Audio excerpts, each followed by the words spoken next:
ഇന്ന് നമ്മൾ സംസാരിക്കാൻ പോകുന്നത് വേർഡ്പ്രസ്സിനെ കുറിച്ചിട്ടാണ്. വേർഡ്പ്രസ് എന്ന് പറയുന്നത് ലോകത്ത് 43% വെബ്സൈറ്റുകളും ഉപയോഗിക്കുന്ന ഒരു പ്ലാറ്റ്ഫോമാണ്. അതായത് വെബ്സൈറ്റുകൾ ക്രിയേറ്റ് ചെയ്യാനുള്ള ഒരു പ്ലാറ്റ്ഫോമാണ് വേർഡ്പ്രസ്.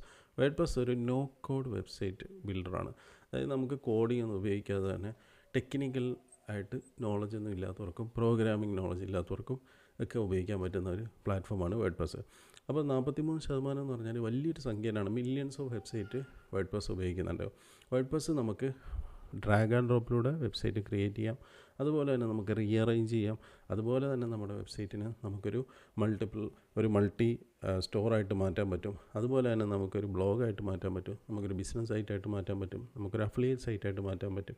അതുപോലെ ഡ്രോപ്പ് ഷിപ്പിംഗ് അങ്ങനെ തുടങ്ങിയിട്ട് ഒരുപാട് ഫീച്ചേഴ്സ് നമുക്കിതിലേക്ക് കൊണ്ടുവരാനും പറ്റും. അതിന് പറയുന്ന പല ഫീച്ചേഴ്സ് നമുക്കിതിലേക്ക് കൊണ്ടുവരാൻ വേണ്ടിയിട്ട് നമുക്ക് പ്ലഗിൻസുകൾ യൂസ് ചെയ്യാൻ പറ്റും. അതുപോലെ തന്നെ ലേണിംഗ് മാനേജ്മെൻറ്റ് സിസ്റ്റമായിട്ടും ഉപയോഗിക്കാൻ പറ്റും. LMS